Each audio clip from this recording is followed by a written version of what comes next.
جو ہے بے چینی سے اور بحرانگی سے بچنے کے لیے رب ذوالجلال نے ایک آپشن طلاق اور خلا کا بھی رکھا ہے۔ چنانچہ طلاق اور خلا کے آپشن کو نبی کریم صلی اللہ علیہ وسلم نے ایک بہت ہی مکروہ حرکت ضرور قرار دیا ہے۔ طلاق کے سلسلے میں حضور اکرم صلی اللہ علیہ وسلم نے انسانوں کو اس بات کی تاکید ضرور فرمائی ہے کہ جب تک ہو سکے انسان نباہ کی کوشش کرے، جس آخری حد تک ہو سکے انسان اس آپشن کو اختیار کرنے سے اپنے آپ کو دور رکھے، یہاں تک کہ حلال چیزوں میں سب سے مبغوض ترین چیز اس کو قرار دیا گیا، سب سے مکروہ ترین چیز اس کو قرار دیا گیا۔ لیکن اس کے ساتھ ساتھ اس بات کی بھی اجازت دی گئی کہ اگر میاں بیوی کے درمیان قائم اس رشتے کی دیواریں بہت زیادہ بودھی ہو چکی ہوں تو پھر ان دیواروں کو منہدم کر دینے اور ان دیواروں کو محبت کے ساتھ ختم کر دینے ہی میں امن و عافیت ہے، ورنہ یہ دیواریں جانوں کے تباہی کا اور جانوں کی ہلاکت کا اور نسلوں کی ہلاکت کا ذریعہ بن سکتی ہے۔ اسی لیے ہمیں جہاں یہ بات ملحوظ رکھنا ہے کہ طلاق ایک بہت ہی مکروہ حرکت ہے، وہیں یہ بات بھی ہمیں ملحوظ رکھنا ہے کہ طلاق اللہ رب العزت کی طرف سے ایک نعمت بھی ہے۔ اس نعمت کی وجہ سے بہت سی زندگیاں تباہی سے بچ سکتی ہیں، اس نعمت کی وجہ سے بہت سی زندگیاں آپسی الجھنوں سے اور آپسی تکلیفوں سے بچ سکتی ہیں۔ لیکن اس کے سلسلے میں بھی ضرورت اس بات کی ہے کہ شریعت نے طلاق اور خلع کے سلسلے میں جو احکامات بیان فرمائے ہیں اور اس کے سلسلے میں جو واضح ہدایات انسانیت کے لیے جاری فرمائی ہیں، ان واضح ہدایات کو اس آپشن کے استعمال کرنے والے ملحوظ رکھیں۔ لیکن آج المیہ یہ ہے کہ لوگ اس آپشن کو بہت استعمال کر رہے ہیں، لیکن اس آپشن کا جو طریقہ پیارے حبیب صلی اللہ علیہ وسلم نے انسانیت کو سکھایا تھا، اس کا جو طریقہ استعمال نبی کریم صلی اللہ علیہ وسلم نے امت کو بتایا تھا اور امت کو جو سکھایا تھا کہ اس کو کب استعمال کیا جانا چاہیے، استعمال اگر کر رہے ہیں تو کیسے استعمال کرنا چاہیے، اس کے سلسلے میں کون کون سی شکلوں سے اپنے آپ کو بچانا چاہیے، اور اگر طلاق کا آپشن کوئی انسان استعمال کرتا ہے تو اس آپشن کے بعد دونوں کے درمیان معاشرتی اعتبار سے کچھ اخلاقی فرائض بنتے ہیں، ان اخلاقی فرائض کو کیسے نبھانا چاہیے اور ان اخلاقی فرائض کی فریقین کیسے پاسداری کریں۔ پیارے حبیب صلی اللہ علیہ وسلم نے انسانیت کو یہ تمام چیزیں مہیا کی تھی اور فراہم کی تھی، لیکن انسانیت یا تو افراد کا شکار ہو گئی یا تفرید کا شکار ہو گئی۔ کچھ وہ لوگ پیدا ہوئے جنہوں نے طلاق کے سلسلے میں اس قدر کوششیں کی کہ گویا طلاق کا آپشن انسانیت کے درمیان سے نکال دیا جائے اور طلاق کے آپشن کو مشکل سے مشکل تر بنا دیا گیا، اور اس بات کی کوشش کی گئی کہ طلاق کا آپشن انسانوں کے لیے بہت ہی مشکل ترین بن جائے اور کوئی انسان اس آپشن کو استعمال کرتے ہوئے گھبراہٹ کا شکار ہو جائے، مشکل کا شکار ہو جائے اور اپنی زندگی کو الجھنوں کا شکار رکھنے کو وہ پسند کرے، لیکن وہ طلاق کے آپشن کو استعمال نہ کرے۔ چنانچہ اگر آپ بعض عدالتی فیصلوں کو دیکھیں گے اور عدالت کے بعض فیصلوں کے سلسلے میں شریعت کے فیصلوں سے اگر آپ ان کو کمپیئر کریں گے، آپ واضح طور پر محسوس کر پائیں گے کہ بہت سی شکلوں میں عدالت نے طلاق کو مشکل سے مشکل تر بنانے کی بھرپور کوشش کی ہے۔ حالانکہ واقعات کے تناظر میں اگر آپ ان حالات کا جائزہ لیں تو وہ مشکل تر بنانا خود انسانیت کے لیے ہلاکت کا باعث ہوا۔ حکومت نے جب طلاق کو مشکل بنایا، شوہر جب بیوی سے پریشان ہو گیا تو وہ شوہر جسے اللہ کا خوف نہیں، جسے نبی کریم صلی اللہ علیہ وسلم کی تعلیمات سے کوئی واقفیت نہیں، جسے اللہ رب العزت کے دربار میں حاضر ہو کر جواب دینے کا کوئی استحضار نہیں، ایسے لوگ جب طلاق کے آپشن کے سلسلے میں نا امید ہو گئے اور انہیں ایسا محسوس ہونے لگا کہ طلاق دینے کے بعد میری زندگی مشکلات سے بچنے کے بجائے عدالتوں کے چکروں میں مزید مشکلات میں گر جائے گی، ایسے بہت سے مردوں کی جانب سے آئے دن پیپر میں آپ کو واقعات پڑھنے کے لیے ملیں گے جنہوں نے اپنی بیویوں کو مشکل سے بچنے کے لیے ہلاک و برباد کر دیا، انہوں نے قتل کر دیا، انہوں نے مختلف قسم کی ایسی گھناؤنی حرکتیں کر دی کہ مشکلات سے بچنے کے لیے انہیں اس قدر گھناؤنا جرم کرنے کی ضرورت نہیں تھی۔ اگر وہ اسلام کی روشنی میں ان مشکلات کا حل تلاش کرتے تو بڑی آسانی کے ساتھ انہیں اس مشکل کا حل نظر آ سکتا تھا۔ شریعت نے طلاق کو مشکل کرنے کے لیے طلاق کے بعد نفقے کے مسئلے کو زندگی بھر کے لیے لازم کر دیا کہ جب تک بیوی زندہ رہے گی اور دوسری شادی وہ نہیں کرے گی اس وقت تک شوہر پر بیوی کے لیے نفقے کی ادائیگی لازم ہوگی۔ طلاق کو مشکل کرنے کے لیے عدالت نے بیویوں کے لیے ایسے مختلف قسم کے قوانین عورتوں کی حفاظت کے نام سے بنائے کہ جن کا وکلا حضرات نے اور عورتوں نے غلط استعمال کرتے ہوئے عجیب قسم کی صورتحال پیدا کر دی، اور ڈوری کیس، یہ کیس، وہ کیس کے نام سے مختلف قسم کے ایسے کیسوں میں انسانوں کو پھنسا دیا کہ نہ ان کی زندگی سنورنے پڑتی ہے نہ انہیں بگڑنے پڑتی ہے۔ تو بزرگان محترم، اگر ہم ان تمام چیزوں کے تناظر میں طلاق کا جائزہ لیتے ہیں اور شریعت نے طلاق کا جو کانسیپٹ انسانوں کو دیا ہے اس کانسیپٹ کو سمجھنے کی کوشش کرتے ہیں، تو بڑی آسانی کے ساتھ ہم یہ چیز سمجھ سکتے ہیں کہ شریعت نے طلاق کی ترغیب انسانوں کو نہیں دی، لیکن مشکلات سے بچنے کے لیے ایک بہترین آپشن انسانوں کو شریعت نے عنایت فرمایا ہے۔ اس کے لیے سب سے پہلے طلاق کے معنی اور مفہوم کو ہم سمجھتے ہیں۔ شریعت نے طلاق کا کیا کانسیپٹ انسانوں کو دیا ہے، کیا طریقہ انسانوں کو سکھایا ہے، اس طریقے کو چھوڑنے کی وجہ سے وہ تمام مشکلات پیش آئی جن مشکلات سے بچنے کا حل عدالتوں نے ان مختلف طریقوں سے نکالا ہے۔ بزرگان محترم، طلاق کا جو شریعت نے کانسیپٹ دیا ہے وہ بہت ہی سمپل سا کانسیپٹ ہے اور بہت ہی بہترین کانسیپٹ ہے۔ سب سے پہلے انسانوں کو اس بات کا حکم دیا گیا کہ اگر زوجین کے درمیان اتفاق نہیں ہو پا رہا ہے، اگر زوجین کے درمیان ملاپ اور محبت کے بجائے تنازعات بڑھتے چلے جا رہے ہیں، سب سے پہلا حکم یہ دیا گیا کہ شوہر کی جانب سے ایک حکم، بیوی کی طرف سے ایک حکم متعین کیا جائے۔ اس لیے کہ جب دونوں عقلیں آپس میں لڑتی ہیں تو ہر شخص اپنے مفاد کو حاصل کرنے کی کوشش کرتا ہے، نتیجہ یہ ہوتا ہے کہ کوئی بھی آدمی اپنے مفادات میں کسی قسم کی کمپرومائز کے لیے تیار نہیں ہوتا، اور کمپرومائز کے لیے جب تیار نہیں ہوتا تو پھر تنازعات بڑھتے چلے جاتے ہیں۔ اسی لیے سب سے پہلے اس بات کا حکم دیا گیا کہ اگر کوئی جوڑا آپس میں نباہ نہیں کر پا رہا ہے تو انہیں ترغیب اس بات کی دی گئی کہ طلاق کے آپشن کو استعمال کرنے سے پہلے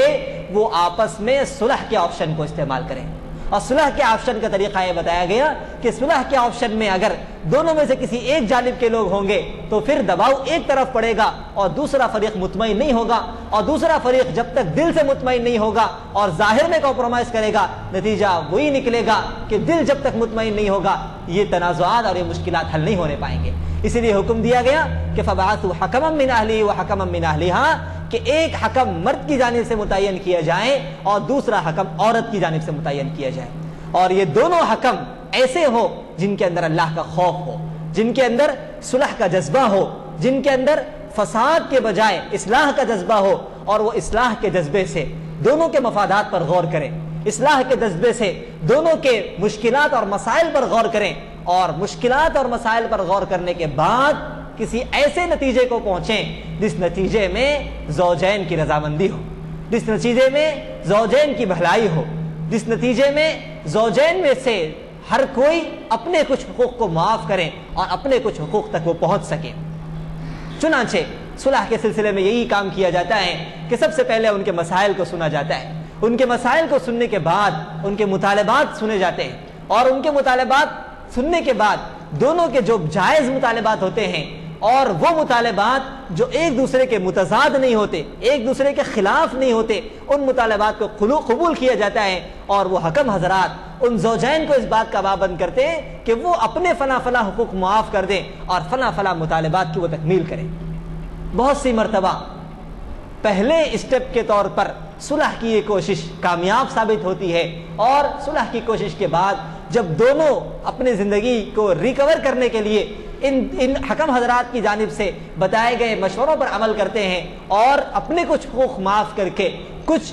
اپنے سامنے والے کے حقوق کو ادا کرنے لگ جاتے ہیں، تو پھر بڑی حد تک مشکلات حل ہوتی ہیں اور بڑی حد تک آپس کی غلط فہمیاں دور ہوتی ہیں۔ لیکن صلح کا یہ آپشن شریعت نے لازم اور واجب قرار نہیں دیا، بلکہ شریعت نے صلح کے اس آپشن کو بطور ترغیب کے انسانوں کے سامنے رکھا کہ دیکھو تم اپنی زندگی کو ہلاک کرنے سے بہتر یہ ہے کہ تم طلاق کے آپشن کو استعمال کرنے سے پہلے صلح کے اس آپشن کو استعمال کر لو۔ ممکن ہے کہ رب ذوالجلال اس میں خیر پیدا کر دے اور اس کے ذریعے تمہارے درمیان کا رشتہ مضبوط ہو جائے، اور اگر یہ زوجین صاحب اولاد ہوں تو اولاد کے مستقبل کے سلسلے میں بڑی مشکلات پیش آنے سے رہ جائیں۔ چنانچہ سب سے پہلے اس بات کا حکم دیا گیا کہ صلح کا آپشن استعمال کرو، اور اگر صلح کے آپشن کے بعد بھی بات نہ بنے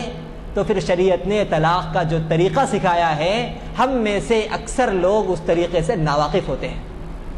لوگوں کے ذہن میں یہ بات ہوتی ہے کہ طلاق کا مطلب یہ ہے کہ غصے سے 3 مرتبہ کہہ دو طلاق طلاق طلاق، قصہ ختم، دونوں کے درمیان کا رشتہ بالکل ختم ہو گیا، منقطع ہو گیا۔ اب جب غصہ ٹھنڈا پڑتا ہے، غصے پر قابو پاتے ہیں، اب فکر ہوتی ہے کہ نہیں یہ تو غلط کام ہو گیا، اب تو بچوں کے مستقبل کا مسئلہ ہے، یہ مسئلہ ہے، وہ مسئلہ ہے، مختلف قسم کے مسائل جب سامنے آتے ہیں، اب حل تلاش کرنے کے لیے نکلتے ہیں اور اس بات کی کوشش کرتے ہیں کہ چاہے کچھ ہو جائے ہمارے درمیان دی گئی اس طلاق کو کالعدم قرار دیا جائے۔ حالانکہ شریعت نے جو طلاق کا طریقہ سکھایا تھا، اگر اس طریقے کو استعمال کیا جاتا تو چاہے آدمی 1 مرتبہ طلاق دے، چاہے 2 مرتبہ طلاق دے، اس کے لیے کوئی مسئلہ نہیں تھا۔ 3 مہینے تک کا وقت اس کے پاس تھا، اور اگر طلاق بائن ہے تو زندگی بھر کا وقت اس کے پاس تھا۔ جب بھی وہ ندامت محسوس کرتے،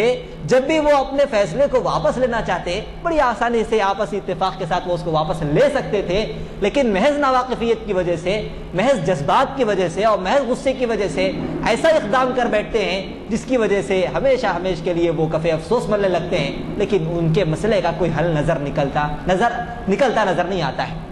شریعت نے طلاق کا جو طریقہ سکھایا ہے، اس طریقے کو سمجھنے کے لیے آپ یہ بات ذہن میں رکھیں کہ طلاق کی 3 قسمیں ہیں۔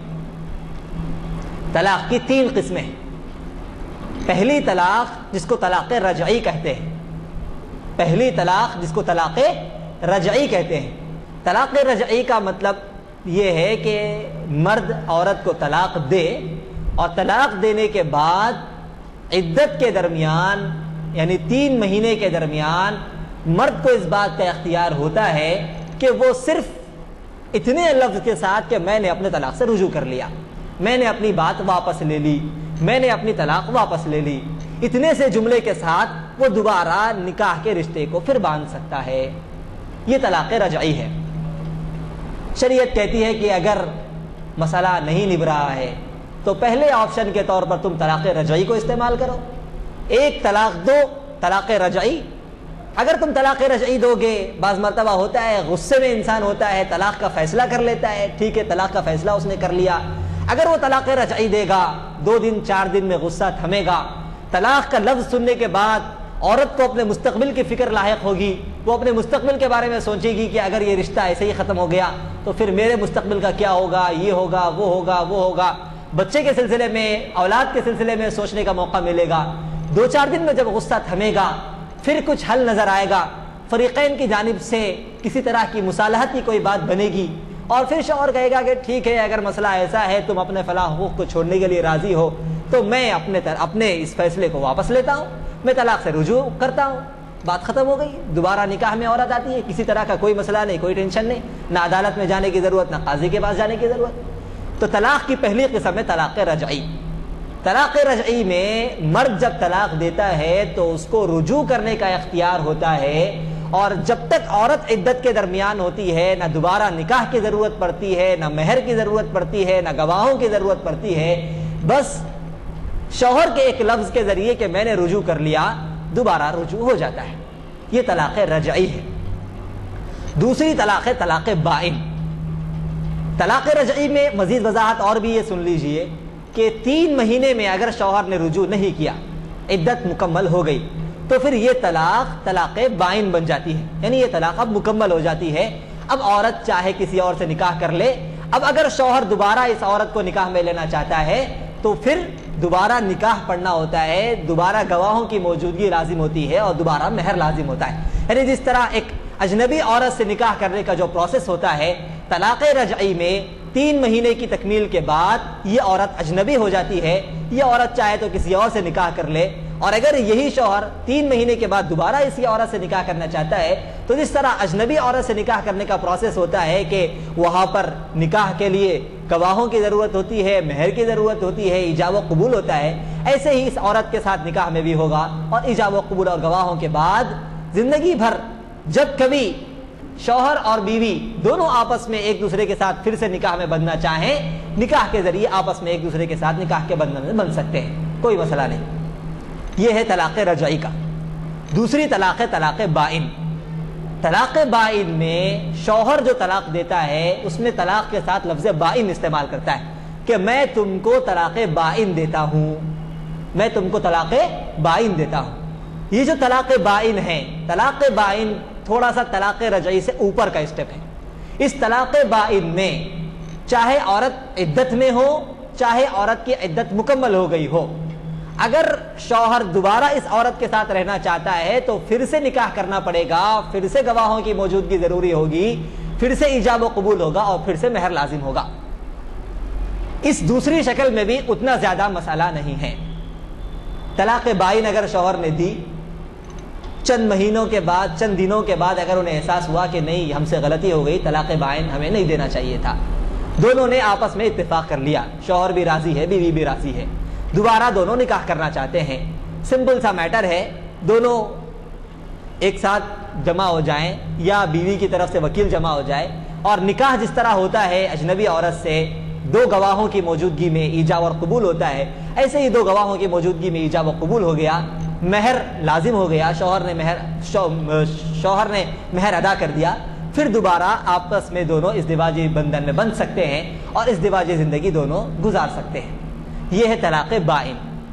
طلاق رجعی اور طلاق بائن یہ دونوں طلاق ایسی ہیں کہ ان دونوں طلاقوں کے ذریعے اگر شوہر اور بیوی دونوں آپس میں ایک دوسرے کے ساتھ زندگی گزارنا چاہتے ہوں تو بڑی آسانی کے ساتھ زندگی گزار سکتے ہیں۔ طلاق رجعی میں تو صرف لفظ رجوع کرنے سے دوبارہ زندگی گزر سکتی ہے، اور طلاق بائن میں دونوں کے آپس میں اتفاق کر لینے اور دونوں کی رضامندی سے دوبارہ نکاح پڑھ لینے کے بعد دونوں آپس میں ایک دوسرے کے ساتھ ازدواجی بندھن میں بن سکتے ہیں۔ پیارے حبیب صلی اللہ علیہ وسلم نے طلاق کا یہی طریقہ انسانیت کو سکھایا ہے۔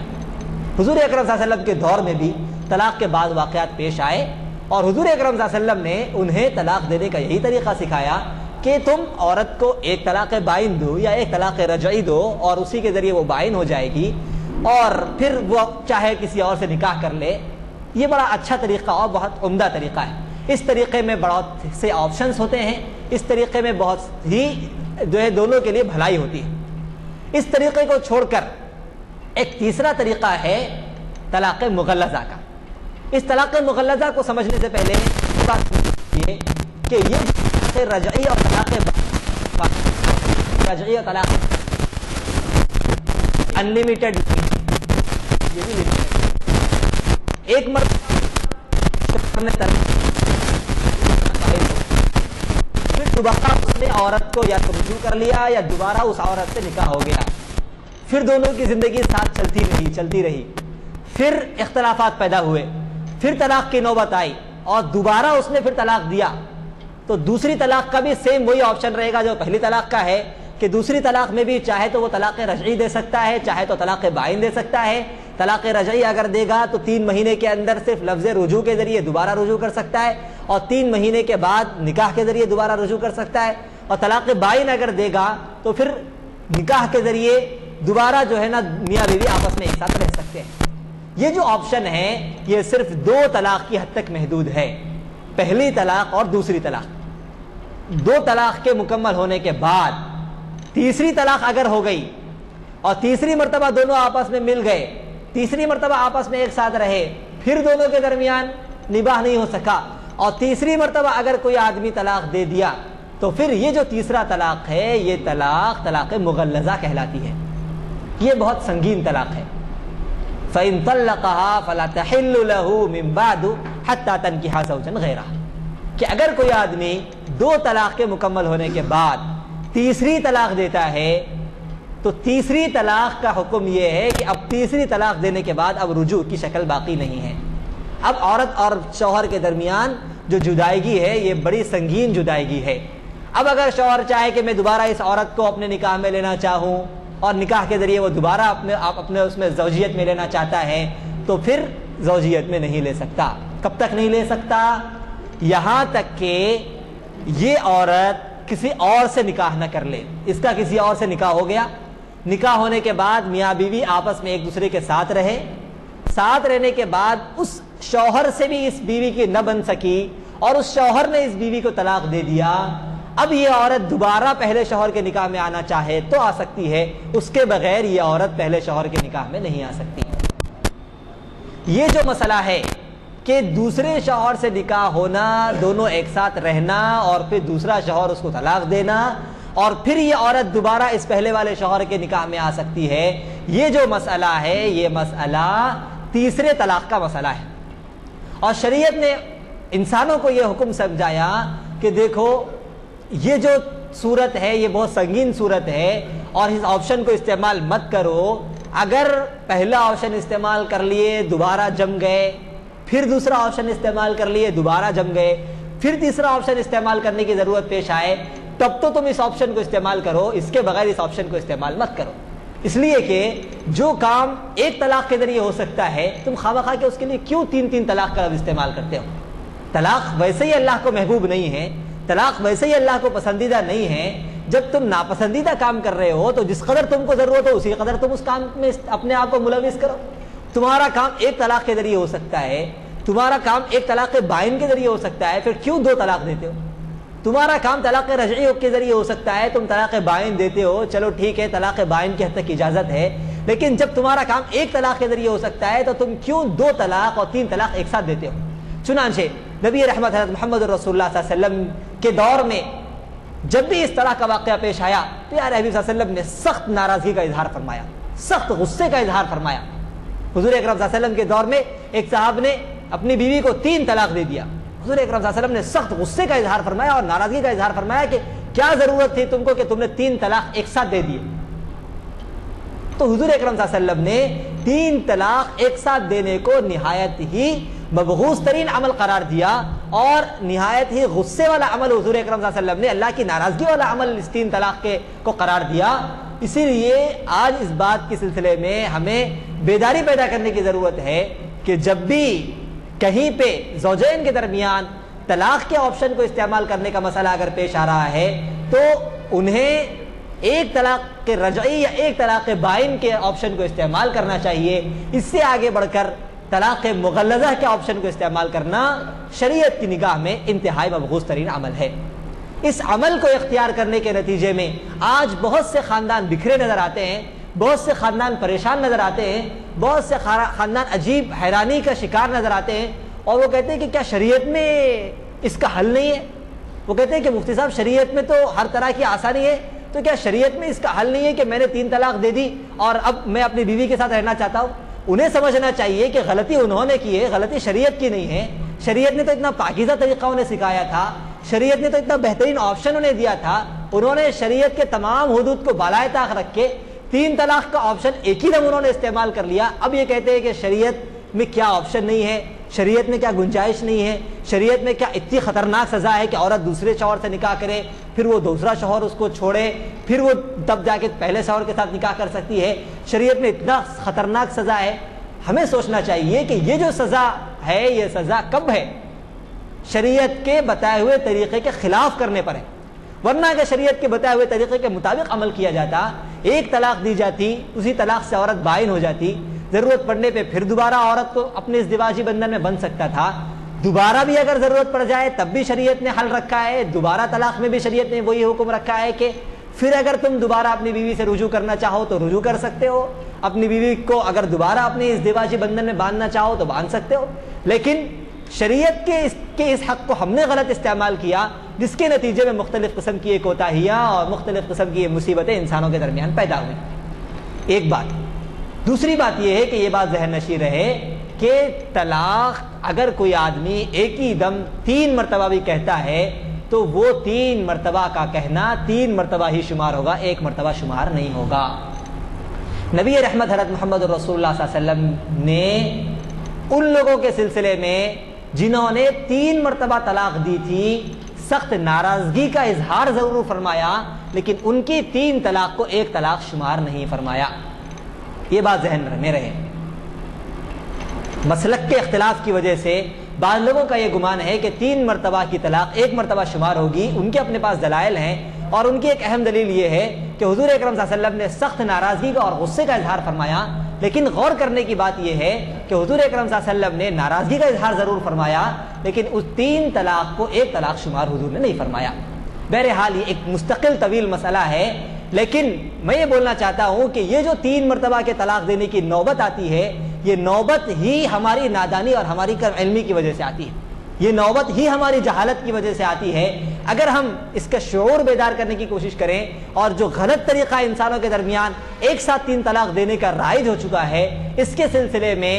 ہمارے بزرگ احباب اپنے خاندان میں جب بھی اس طرح کا موقع پیش آئے اور جب بھی انہیں بطور ثالثی کے وہاں پر پیش کیا جائے، وہ اس بات کا حکم دیں کہ اگر نباہ کا کوئی مسئلہ اگر نباہ کی کوئی صورت پیش نہیں آ رہی ہے اور نباہ کی کوئی ممکنہ صورت نظر نہیں آ رہی ہے اور طلاق کا آپشن استعمال کرنا لازم اور ضروری ہی دکھ رہا ہے، تو پھر بہترین طریقہ یہ ہے کہ آدمی ایک طلاق بائن یا ایک طلاق رجعی کے آپشن کو استعمال کرے۔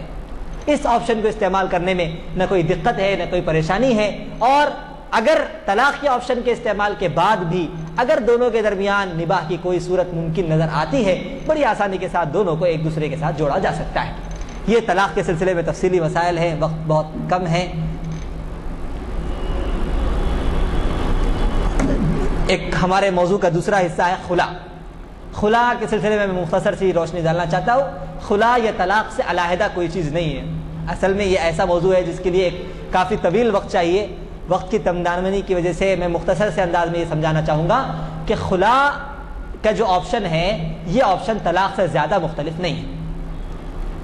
خلا کے سلسلے میں بعض لوگ یہ سمجھتے ہیں کہ یہ آپشن عورت کو دیا گیا ایک آپشن ہے، جس آپشن کے ذریعے عورت جب چاہے اپنے آپ پر خلا واقع کر سکتی ہے، اور عورت جب اپنے آپ پر خلا واقع کر لے گی وہ نکاح کے بندھن سے ختم ہو جائے گی۔ ایسا نہیں ہے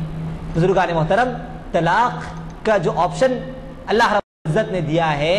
وہ بہت ہی حکیمانہ انداز میں انسانوں کے سپرد کیا گیا ہے۔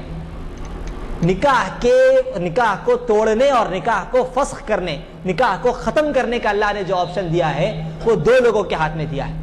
ایک تو قاضی کے ہاتھ میں دیا ہے، حاکم کے ہاتھ میں، اور دوسرا شوہر کے ہاتھ میں، اور دونوں کے ہاتھ میں دینے کی بڑی مصلحتیں ہیں۔ ایک مصلحت عمومی ہے اور ایک مصلحت خصوصی ہے۔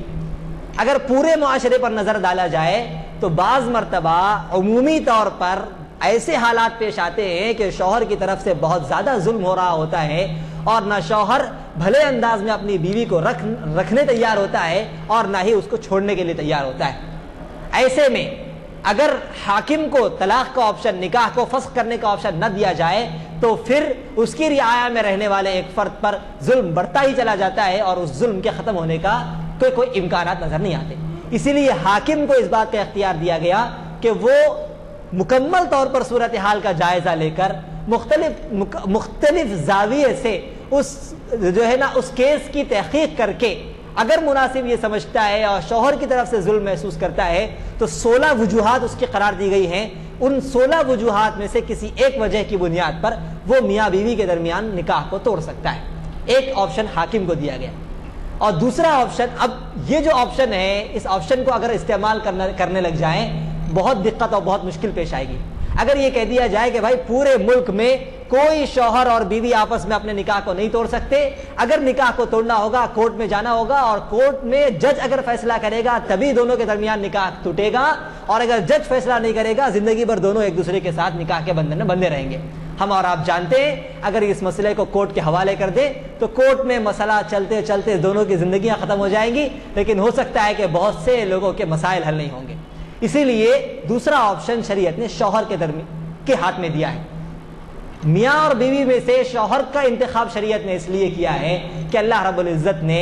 فطری طور پر عورت کے اندر عورت کو بہت ہی نرم مزاج بنایا ہے، عورت کو بہت ہی جذباتی بنایا ہے۔ عورت بہت ہی جذباتی ہوتی ہے، اور اس کا یہ جذباتی ہونا خود انسانیت کے لیے بڑا نافع ہے، اس لیے کہ عورت اگر جذباتی نہیں ہوگی بیٹے کو وہ پیار نہیں ملے گا جو ماں کے ذریعے ملتا ہے۔ عورت اگر جذباتی نہیں ہوگی شوہر کو محبت نہیں ملے گی جو بیوی کے ذریعے ملتی ہے۔ بڑے فوائد ہیں اس کے، تو اللہ رب العزت نے عورت کے اندر جذبات کا مادہ مرد کے مقابلے میں زیادہ رکھا ہے۔ اور طلاق ایک ایسی چیز ہے کہ اگر اس طلاق کے آپشن کو عورت کے ہاتھ دے دیا جائے اور عورت کے سپرد کر دیا جائے تو ممکن ہے کہ جذبات کی وجہ سے غصے میں بہت سی مرتبہ وہ اپنے آپ پر طلاق کو لازم کر لے اور نافذ کر لے، اور بعد میں خود وہ اس کے لیے مشکل کا باعث بن جائے۔ اسی لیے شریعت نے میاں اور بیوی کے درمیان شوہر کا انتخاب کیا اور شوہر کو اس طلاق کا آپشن سپرد کر دیا، اور پھر ایسا بھی نہیں رکھا کہ کمپلیٹلی یہ شوہر ہی کے ہاتھ میں ہے، کبھی بھی بیوی کے ہاتھ میں نہیں جا سکتا۔ ایک آپشن شریعت نے اختیار کا بھی رکھا ہے کہ اگر کہیں پہ شوہر اپنی بیوی کو عقل مند محسوس کرے تو نکاح کے وقت میں یا نکاح کے بعد شوہر اپنی بیوی کو نکاح کا اختیار دے سکتا ہے۔ شوہر اگر بیوی سے کہے کہ تمہیں طلاق کا اختیار ہے، تم اپنے آپ پر ایک طلاق واقع کر سکتی ہے، تو بیوی کو اختیار کے ذریعے بھی طلاق کا آپشن مل سکتا ہے۔ اور دوسرا طریقہ ہے خلا کا۔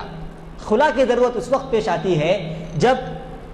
بیوی نکاح سے اپنے آپ کو دور کرنا چاہتی ہے لیکن شوہر بیوی کو طلاق دینا نہیں چاہتا۔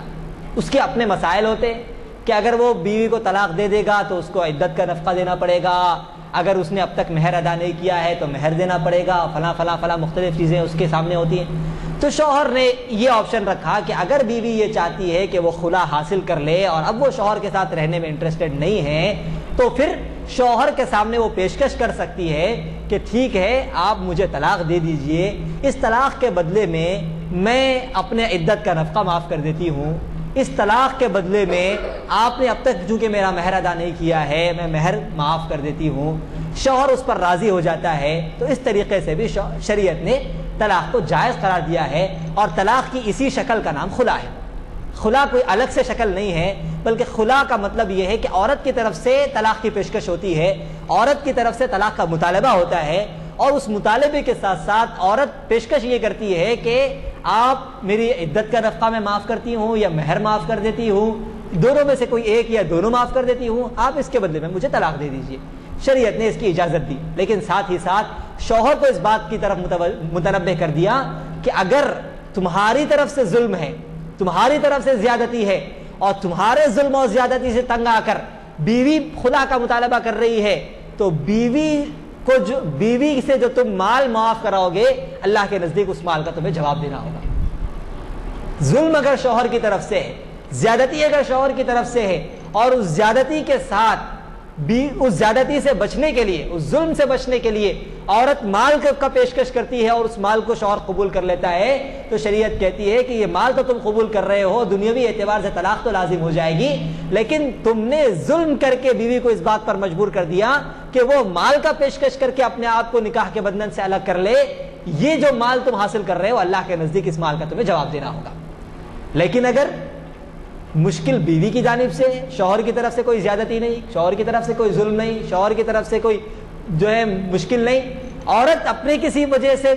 طلاق کا مطالبہ کرتی ہے، اور ایسے میں اگر شوہر اس سے مال کا مطالبہ کرتا ہے، نفقہ عدت معاف کراتا ہے اور مہر معاف کراتا ہے، تو شریعت کہتی ہے کہ لا جناح علیہ، اس میں کوئی حرج نہیں ہے، اس طرح کی صورت کو اختیار کیا جا سکتا ہے۔ البتہ یہاں پر بھی شوہروں کو اس بات کا خیال رکھنا چاہیے کہ وہ جو مال کا مطالبہ کر رہے ہیں بیوی سے، وہ مال مہر کی مقدار سے زیادہ نہیں ہونا چاہیے۔ ایسا نہ ہو کہ شوہر طلاق کو بہت ہی بڑی قیمت میں بیچنے والا بن جائے، اور اس نے مہر تو ادا کیا تھا 5,000 روپے اور اب طلاق دینے کے لیے وہ وصول کر رہا ہے 15,000 روپے، یہ تو بڑی نفع کی تجارت ہو جائے گی۔ شریعت نے اس انداز سے اور اس طریقے سے شوہر کو منع کیا ہے، اور کہا ہے کہ اگر تم فدیے کے طور پر، بدلے خلا کے طور پر کوئی مال بیوی سے لے رہے ہو تو اس کی زیادہ سے زیادہ مقدار مہر اور نفقہ عدت ہے، اس سے زیادہ وہ مقدار نہیں بڑھنی چاہیے۔ یہ خلا اور طلاق کے سلسلے میں چند اہم اور بنیادی باتیں تھیں، اس سلسلے میں بڑی وضاحتیں ہیں۔ اس مختصر سی مجلس کا مقصد اس کے تمام مسائل کو واضح کرنا نہیں ہے، بلکہ اس سلسلے میں اس قدر شعور بیدار کرنا ہے کہ لوگ طلاق کے سلسلے میں شریعت کے احکامات کو ملحوظ رکھنے والے بن جائیں، اور شریعت نے طلاق کا جو طریقہ انسانیت کو سکھایا ہے اس ضرورت پڑنے پر اس پیارے طریقے کو استعمال کریں، تاکہ دنیاوی طور پر مختلف قسم کی مشکلات اور مختلف قسم کی جھنجھٹوں سے اپنے آپ کو محفوظ رکھ سکے۔ اللہ تعالیٰ سے دعا ہے کہ اللہ تعالیٰ ہمیں ان احکامات کو سمجھنے والا بنائے۔ آمین وآخر دعوانا الحمدللہ رب العالمین۔ ایک سوال ہے کہ اگر کوئی انجانے سے اگر 3 طلاق دے دے، لیکن جیسے ان کو معلوم نہیں ہے شریعت کے اصول قوانین، کیونکہ اللہ تعالیٰ بہت بڑے رحیم ہیں، تو ان کے ساتھ کوئی معاملہ نہیں ہو سکتا۔ دیکھیے اللہ تعالیٰ بہت بڑے رحیم ہیں، اللہ کا جو رحم ہے وہ رحم آپ اللہ کے اور بندے کے درمیان کے معاملات کے سلسلے میں کہہ سکتے ہیں کہ اللہ تعالیٰ بہت بڑے رحیم ہیں، کہ اللہ بندے نے فلاں گناہ کیا، اللہ بہت بڑے رحیم ہے، اللہ اس کو معاف کر دیں گے۔ بندے نے 5 نمازیں قضا کر دی، اللہ بہت بڑے رحیم ہے، اللہ اس کو معاف کر دیں گے۔ بندے نے رمضان کے روزے چھوڑ دیے، اللہ بہت بڑے رحیم ہے، ہو سکتا ہے اللہ اس کو معاف کر دے۔ لیکن وہ چیزیں جو بندوں کے حقوق سے متصادم ہوتی ہیں اور جن کے ساتھ بندوں کے حقوق شامل ہوتے ہیں، وہاں صاف طور پر یہ کہہ دیا گیا ہے کہ جب تک بندوں کے حقوق واضح طور پر مکمل نہیں ہوتے اس وقت تک اللہ تعالیٰ بھی اس کو معاف نہیں کرتے. تو اللہ تعالیٰ بہت بڑے رحیم ہے کا مسئلہ اللہ کے اور بندے کے درمیان میں چلے گا. دنیاوی جتنے معاملات ہیں جن کو ہم قضاء کا معاملہ کہتے ہیں, فیصلے کا معاملہ کہتے ہیں, وہ فیصلے کے معاملات تو جو شریعت نے متعین کر دیے ویسے ہی رہیں گے, اس میں کسی قسم کی تبدیلی اور اس میں بندے کے اور اللہ کے رحم کے درمیان دنیاوی طور پر کوئی ایسا فیصلہ نہیں ہوگا کہ اللہ بہت بڑے رحیم ہے, یہ آدمی اس نے غلطی سے کیا اس لیے اس کے لیے یہ سزا نہیں ہوگی, اس نے جان بوجھ کے لیے اس لیے اس کی سزا ہوگی, ایسا نہیں ہوگا. دونوں کے لیے حکم یکساں ہوگا. غصے میں دی جانے والی طلاق کا بھی وہی حکم ہوگا. عام حالات میں دی جانے والی, بہت سے لوگ پوچھتے صاحب غصے میں طلاق دے دیا تھا, تو ہم ان سے یہ کہتے ہیں کہ بھائی طلاق تو غصے ہی میں دی جاتی ہے, محبت سے کوئی آدمی طلاق نہیں دیتا, طلاق تو غصے ہی کا نتیجہ ہوتی ہے. تو غصے میں دی جانے والی طلاق بھی واقع ہوتی ہے.